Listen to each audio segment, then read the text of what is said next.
গ্রাম আর শহরের দূরত্ব কি তবে অনুভব আর লাজুর মাঝে দেওয়াল তুলে দিল? অনুভবের আপত্তি সত্ত্বেও লাজু গেছে গ্রামেতে তার শ্বশুরবাড়িতে। শ্বশুরবাড়ির থেকে লাজু কলেজে এলে অনুভবের সাথে দেখা না করে চুপি চুপি আবার গ্রামেতেও ফিরে যায়। তাই ভীষণ মনে মনে কষ্ট পায় অনুভব। এক প্রকার রাগ আর অনুতপ্তের বশে অনুভব নিজের মোবাইলে থাকা লাজুর নাম্বারটা ব্লক করে রেখে দেয়, যাতে লাজু কল করলেও সেই কল না বাজে। তবে আজ লাজুর কলেজে পরীক্ষা।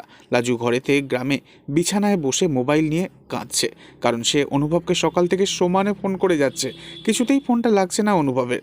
অন্যদিকে অনুভব কলেজের গেটের বাইরে রোদে দাঁড়িয়ে অপেক্ষা করতে করতে বিরক্ত হয়ে গেছে। সে যখন এরপর প্রিন্সিপাল রুমে ঢোকে তখন তার মেজাজ তুঙ্গে। প্রিন্সিপালের কথা শুনে অনুভবের মনে হয় লাজু মিথ্যে কথা বলেছে তাকে। সে ভাবতেও পারেনি লাজু অসুস্থ হয়ে বিছানায় পড়ে রয়েছে। অনুভব মনে মনে ভাবতে থাকে লাজু কিভাবে এতটা কেয়ারলেস হতে পারে নিজের পড়াশোনার প্রতি। তবে কি এবার লাজুর পড়াশোনার দায়িত্ব নিজেই নিয়ে লাজুকে এবার একেবারের মতো শহরে থাকার ব্যবস্থা করে দেবে অনুভব? কি হতে চলেছে আগামী পর্বে? নেক্সট আপডেট জানতে এক্ষুনি সাবস্ক্রাইব করে আমাদের সাথেই থাকবেন।